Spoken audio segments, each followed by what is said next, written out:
Once upon a time, in a small village, there were deep traditions and sacred practices that governed the lives of its people. Every Afor Market day, the spirits from the underworld will rise and roam the land. It was a day when the villagers dared not venture to the stream, for the spirits guarded the waters jealously. Nnedi, a gentle and kind woman, had fallen ill the day before, unable to leave her bed. Her sickness had prevented her from going to the stream to fetch water. And now, as her market day dawned, her son Chibuzo was thirsty and weak from the heat. The empty water pot stood mocking her from the corner of the room. She knew well the dangers of disobeying the spirits, but she couldn't bear to see her son suffer.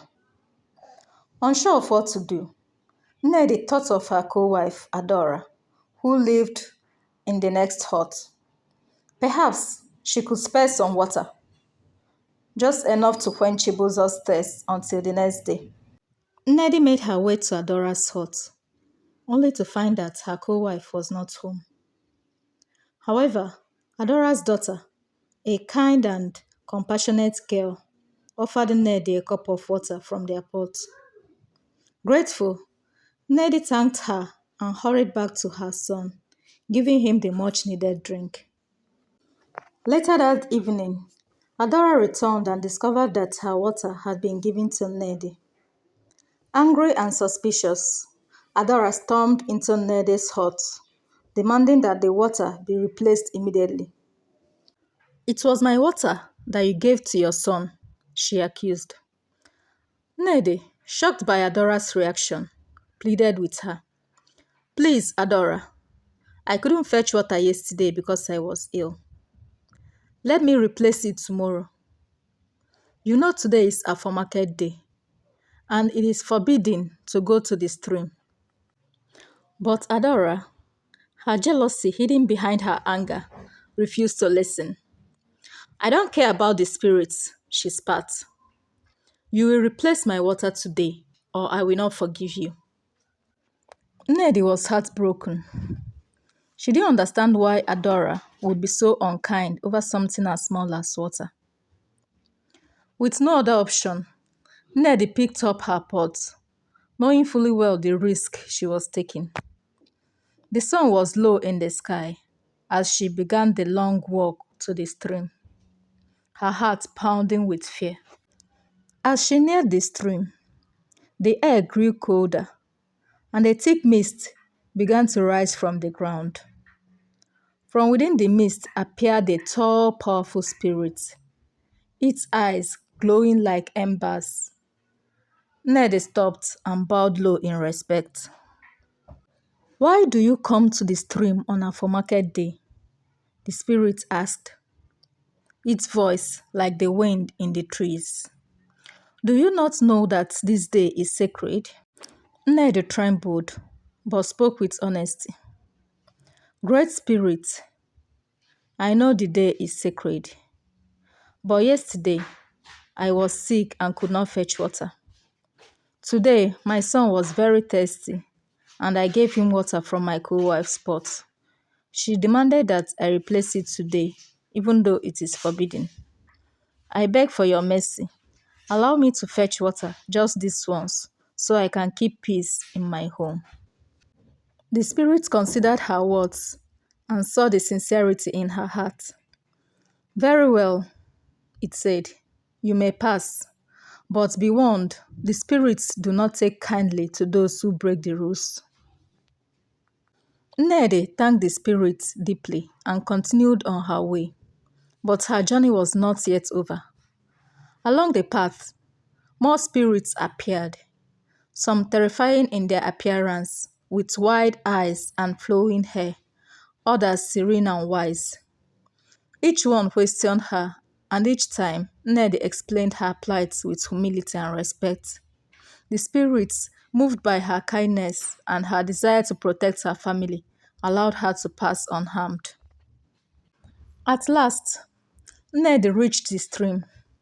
She filled her pot quickly, her hands shaking with both relief and fear. Just as she was about to leave, The spirits gathered around her once more. Wait, one of them said, for your honesty and your humble heart, we wish to give you a gift. Before her appeared two boxes, one large and one small. Choose one, the spirit said.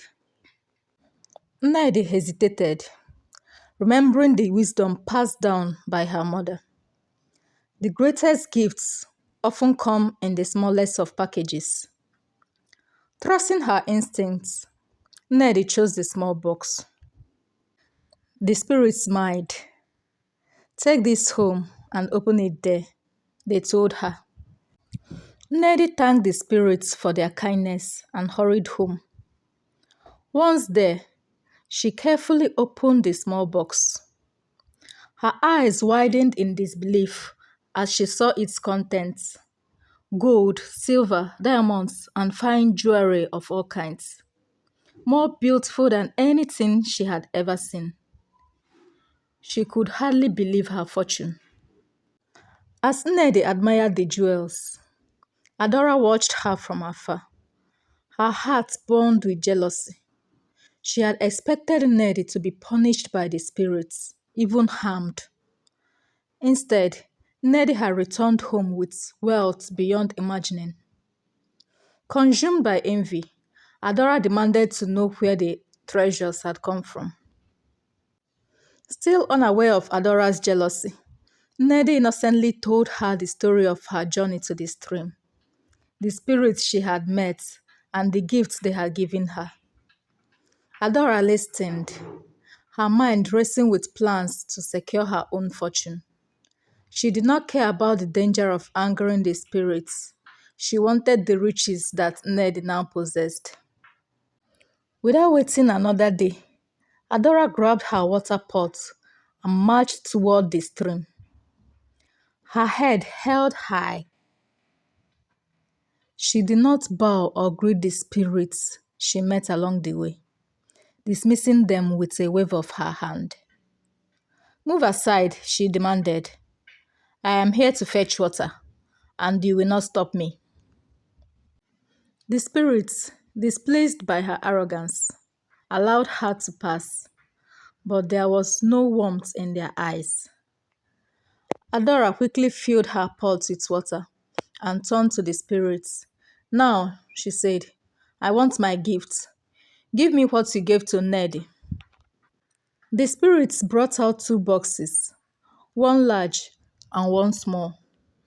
Without hesitation, Adaora snatched the larger box, convinced that its size would bring her even greater riches than Nnedi's. The spirits handed her the box with silent, knowing glances. Adaora rushed back to her hut, her heart racing with excitement. She locked herself and her daughter inside, determined to keep the treasure for herself. As she opened the box, she could already see herself draped in gold, wearing the finest jewels. But as the lid lifted, Adora's smile faded. Instead of jewels, snakes, scorpions, and other poisonous creatures spilled out of the box. They attacked her and her daughter with venomous bites and stings, and Adora's screams echoed through the village. The villagers rushed to help, but they could not enter the locked hut. Adora's greed had brought about her own destruction. Nnedi heard the cries from her own hut and felt a deep sorrow for her co-wife, despite all that had happened. The village soon learned of Adora's fate, and her story became a lesson for generations to come. The spirits of Afor Market Day were not to be disrespected, and greed would always lead to downfall, while humility and kindness would be rewarded. And so, the villagers remembered Nnedi's tale, passing it down to their children as a reminder to honor the spirits, love one another, and live with humble hearts. If you enjoyed this story, please like and share this video, and remember to subscribe to my channel. Thank you.